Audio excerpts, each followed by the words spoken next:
It's quiet now, isn't it? Not the peaceful kind of quiet, the kind that echoes.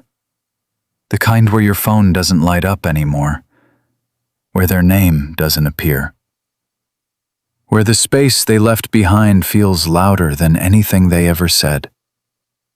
And part of you still waits, not because you're weak, but because something in you remembers how real it felt, how rare it felt.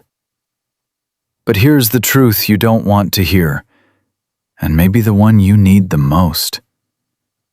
They didn't leave because you weren't enough. They left because you were too much, for the version of themselves they were hiding behind. And now, life is starting to remove that mask. That's why they're coming back.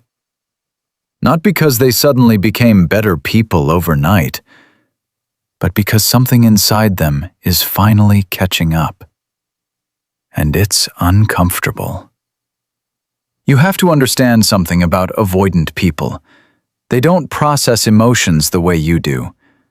When closeness starts to feel real, when connection deepens, when vulnerability knocks on the door, their nervous system doesn't say, "This is beautiful." It says, "This is dangerous." Their amygdala, the part of the brain wired for threat detection, fires up. Not because you're harmful, but because intimacy feels like loss of control.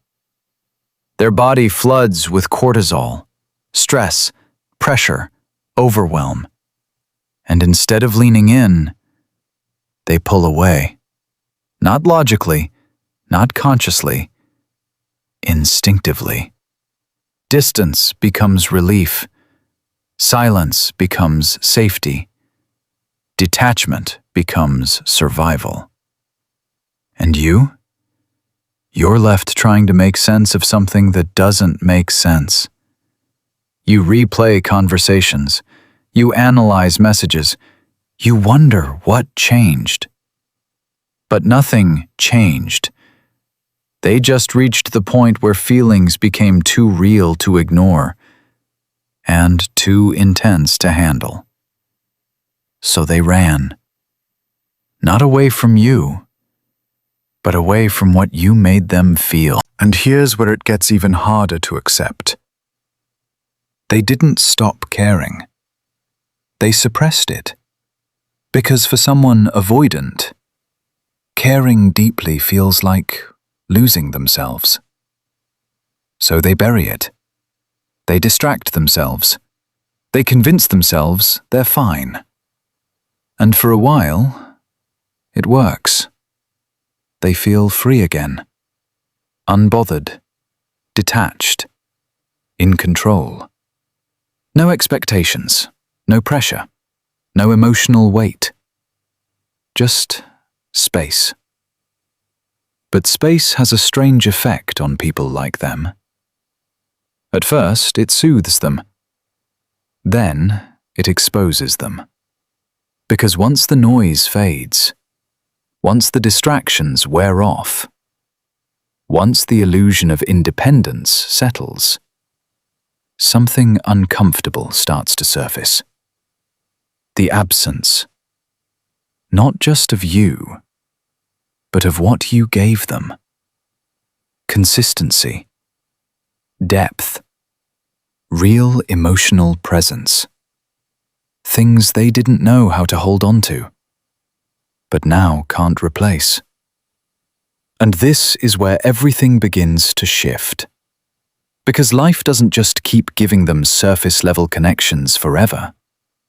Eventually, they meet people who don't understand them, who don't stay, who don't see through their walls.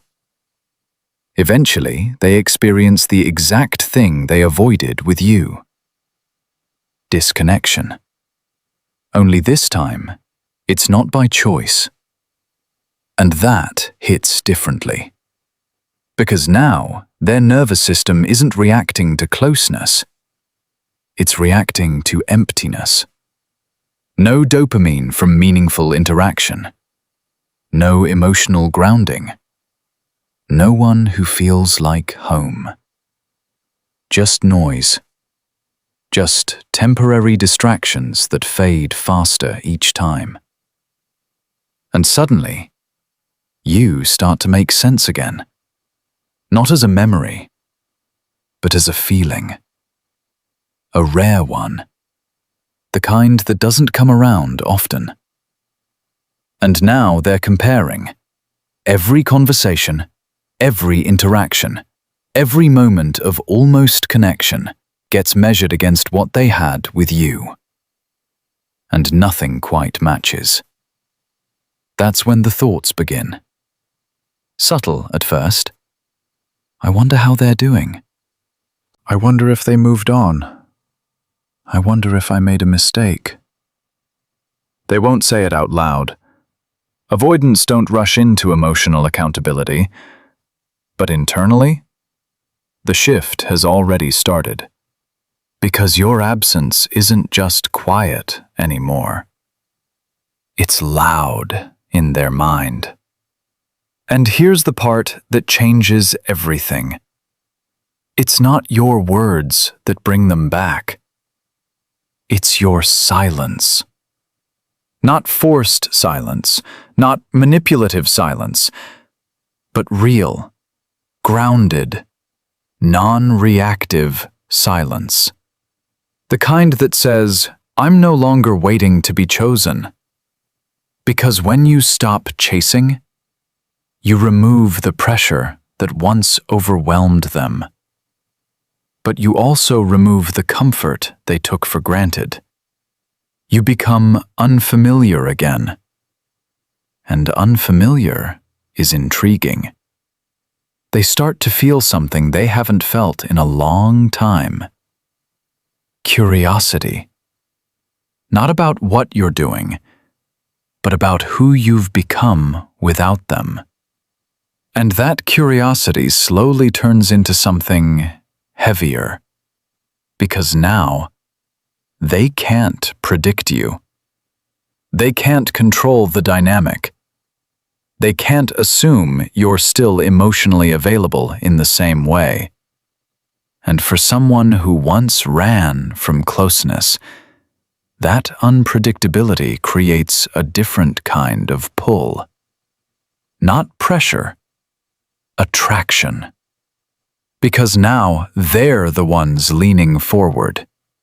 They're the ones checking your social media, rereading old messages, replaying moments they once minimized. And here's the irony. The more you detach, the more they start to feel. Not because you changed them, but because you stopped interfering with their emotional process. You gave them space. Real space. Not the kind where you're secretly hoping they come back, but the kind where you're actually rebuilding yourself. And that's what they feel.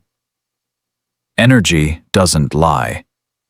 When you stop orbiting around their absence, when your life starts to expand beyond the story of us, something shifts. You become grounded. Whole, untouchable in a way that isn't defensive, but peaceful. And that peace, it's magnetic. Because now, if they come back, they're not returning to the same version of you. They're meeting someone who no longer needs them to feel complete. And that changes the power dynamic completely. Now they have to earn access. Now they have to face what they avoided. Now they have to sit with the emotions they once escaped. And for an avoidant, that's terrifying. But also necessary. Because growth doesn't happen in comfort. It happens in confrontation. With themselves, with their patterns. With the realization that what they lost wasn't just another connection. It was something rare. And rare things aren't easily replaced. But here's the warning you need to hear. Just because they come back doesn't mean they've changed. Missing you is not the same as being ready for you. Feeling your absence is not the same as understanding your value. And if you forget that, you risk repeating the same cycle. Because if you immediately open the door, if you fall back into old patterns, if you become emotionally available before they become emotionally accountable, nothing changes. And you end up back in the same silence, just with a different beginning. So this time, you don't rush. You don't chase. You observe. You listen, not just to their words, but to their consistency, to their willingness to stay even when it's uncomfortable, to their ability to meet you, not halfway, but fully. Because you're no longer the person who settles for potential. You're the person who recognizes patterns and chooses differently. And that's the final shift. Not whether they come back, but who you are when they do. Because the truth is, you were never hard to love. You were just deeply felt. And for someone who wasn't ready for depth, that felt overwhelming. But now, life is showing them what shallow feels like, what disconnection feels like, what it means to lose something real and not be able to find it again. And that realization, it doesn't scream. It lingers, quietly, relentlessly, until one day they finally understand. You weren't too much. You were rare. And by then, you've already become someone who doesn't wait to be recognized.